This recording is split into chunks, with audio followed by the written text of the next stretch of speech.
ये एक बहुत विचित्र प्रकार की जगह है, क्योंकि वो यहाँ आनंद में नहीं बैठे थे। एक परंपरा है कि जहाँ पर भी शिव एक खास अवधि के लिए रहे थे, उस जगह को हम कैलाश कहने लगे हैं। अगर हमें इस प्रकार की ऊर्जा उत्पन्न करनी हो तो इसके लिए बहुत ज़्यादा काम करना होगा। अगर हम जीवन के इस आयाम से जुड़ जाएं, तो आनंद में जीना एक स्वाभाविक प्रक्रिया होगी।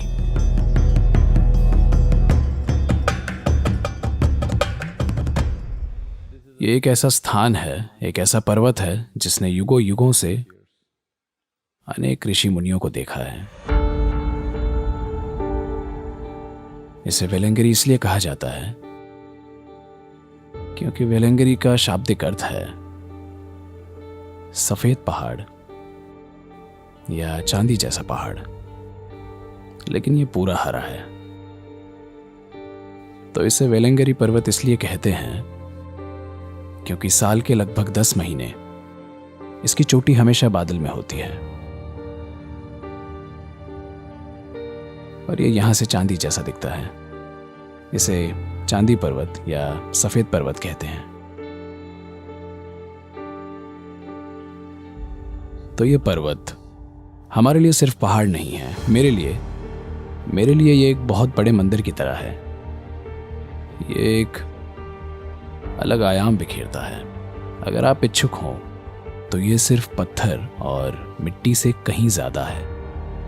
इसने एक खास प्रकार की ऊर्जा और एक खास प्रकार के बोध को आत्मसात किया हुआ है। इसे यहाँ अमूमन दक्षिण के कैलाश के रूप में जाना जाता है। इसे दक्षिण का कैलाश इसलिए कहते हैं क्योंकि हुआ यूं, एक बहुत ही साहसी दक्षिण भारतीय महिला शिव के प्रेम में पड़ गई और उसने एक प्रण लिया, अगर मैं शादी करूंगी तो उन्हीं से करूंगी, उनके सिवा किसी और से नहीं। और वो उसमें लग गई। अपने करुणामयी स्वभाव के कारण वो नीचे आने लगे।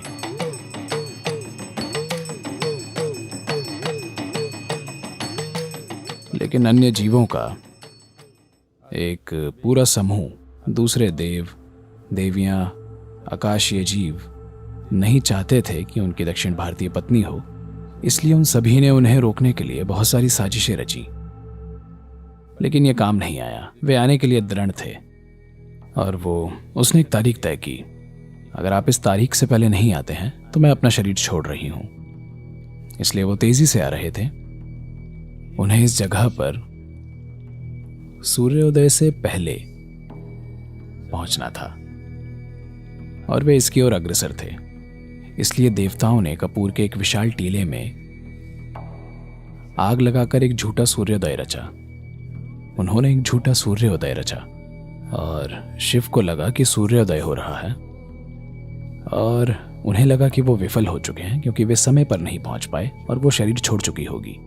तो इस जगह के काफी करीब पहुंच चुके थे, जिसे आज कन्याकुमारी के नाम से जाना जाता है, जहां वो खड़ी हुई और अपना शरीर छोड़ दिया। तो इसलिए इसे कहते हैं, ये कन्या का मंदिर है। वो बस यहाँ खड़ी रही और अपना शरीर छोड़ दिया क्योंकि वे समय पर नहीं आए, लेकिन वे समय पर आ गए थे। वे काफी करीब आ गए थे, लेकिन उन्हें लगा कि वो विफल हो गए हैं। बस 22 किलोमीटर बाकी था। वो मुड़ गए और वो चली गईं। वे इतने हताश थे, अपने आप से निराश, अपने आप से क्रोधित। वे आए और उन्हें बैठने के लिए एक जगह चाहिए थी, इसलिए वे वेलंगिरी पर्वत पर चले गए और वहां बैठ गए। एक बहुत विचित्र प्रकार की जगह है क्योंकि वे यहां आनंद में नहीं बैठे थे, वे यहां ध्यान में नहीं बैठे थे। वे यहां एक तरह की हताशा और अपने आप से क्रोधित होकर बैठे थे। So the energy up there is very, very, very different from anything you would have imagined. तो वहां की ऊर्जा आपकी कल्पना की गई किसी भी चीज से काफी ज्यादा अलग है, क्योंकि वे वहां एक समय तक रुके रहे और एक परंपरा रही है, जहां भी शिव एक खास अवधि के लिए रुके उस जगह को हम कैलाश कहने लगते हैं। तो ऐसे ये दक्षिण का कैलाश बन गया क्योंकि उन्होंने यहाँ कुछ समय बिताया और इस जगह पर एक विशेष ऊर्जा निवेश की।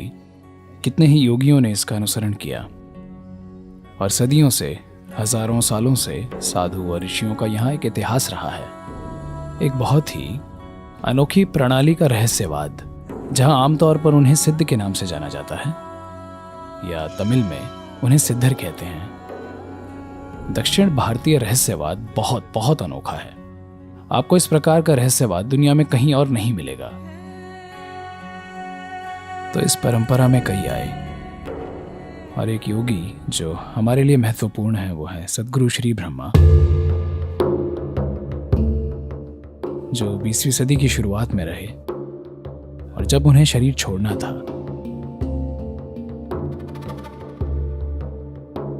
वो पहाड़ पर गए, वहां पर बैठे, और ये एक ऐसी अनोखी घटना है जो आज भी उतनी ही जीवंत है जितनी पहले कभी थी।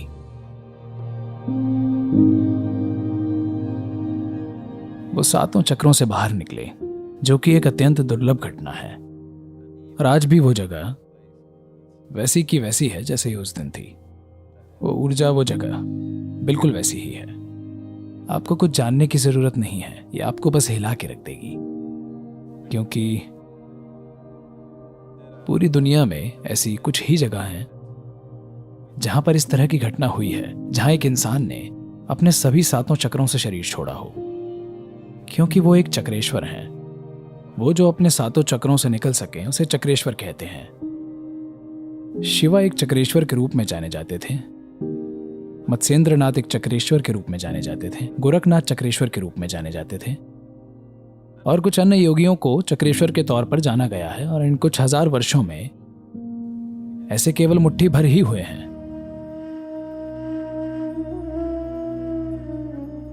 वहां ऊपर कोई मंदिर नहीं है, वहां सिर्फ 3 खड़ी चट्टानें हैं, बहुत बड़े, लगभग 25-30 फीट ऊंची चट्टानें, तीनों बस ऐसे खड़े हैं। और उस जगह के नीचे मंदिर है। वहां कोई बनाया हुआ मंदिर नहीं है। और हर साल लगभग 10 लाख लोग इस मौसम में वहां रात में ऊपर जाते हैं।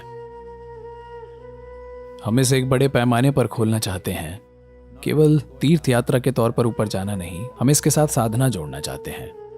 देखिए, आप जो भी करना चाहें, अगर आप अपने आप को रूपांतरित करना चाहें तो उसके लिए एक ऊर्जा आधार की जरूरत होगी, नहीं तो यह बहुत मुश्किल काम होगा।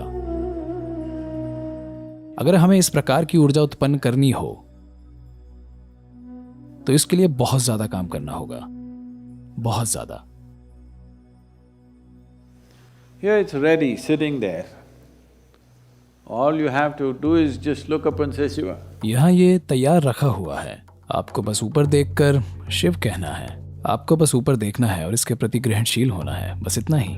जब ऐसा ऊर्जा आधार उपलब्ध है, ये इस प्रकार की ऊर्जा है जो एक ऐसी आध्यात्मिक क्रांति का आधार हो सकती है जो पूरे देश और दुनिया में फैल जाए। ये खत्म होने वाला नहीं है, ये अक्षय है। इसे छूने के बाद आप खुद को स्वाभाविक रूप से आध्यात्मिक होने से नहीं रोक पाएंगे।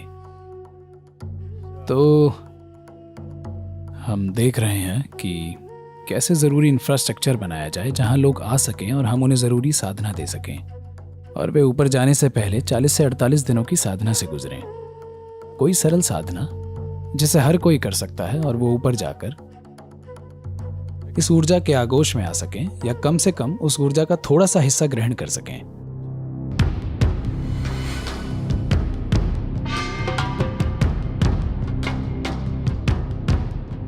शिवांग का मतलब होता है अंग बनना। आप जानते हैं अंग क्या होता है?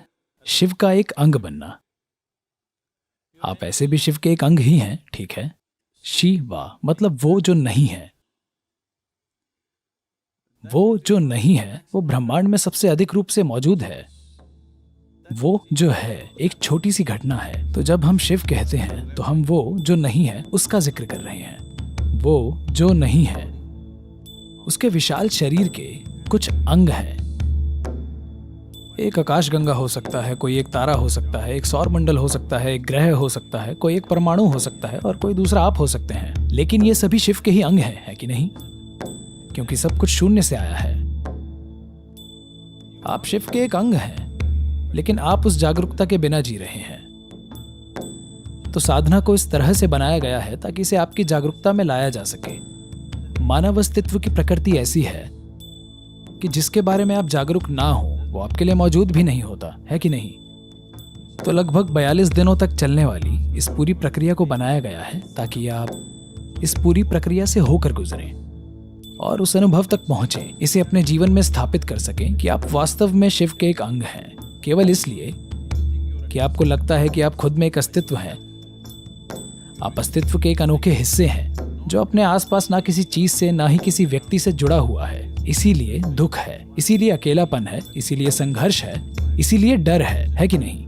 अगर आप सच में अलग हो जाएं तो आप मर जाएंगे, आपका अस्तित्व खत्म हो जाएगा। आपका अस्तित्व जुड़ाव के कारण ही संभव है।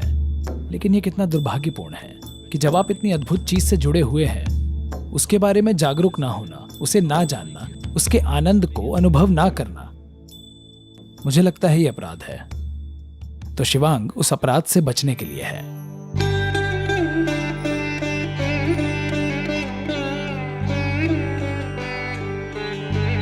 अगर हम जीवन के इस आयाम से जुड़ जाएं, स्वास्थ्य, खुशहाली, समृद्धि, ये सारी चीजें होंगी और सबसे बढ़कर आनंद पूर्वक जीना एक स्वाभाविक प्रक्रिया होगी। तो ये एक मूलभूत प्रक्रिया है जिसे आपके अंदर सही वातावरण बनाने के लिए स्थापित किया गया है। अगर आप धूप में जाते हैं तो हर कोई समान मात्रा में जीवन ग्रहण नहीं करता। अगर वे सांस लेते हैं तो हर कोई समान मात्रा में ऑक्सीजन ग्रहण नहीं करता। अगर वे खाते हैं तो हर कोई समान मात्रा में पोषक तत्व ग्रहण नहीं करता, सिर्फ इसलिए कि आपने अपने अंदर कैसा वातावरण बनाया है।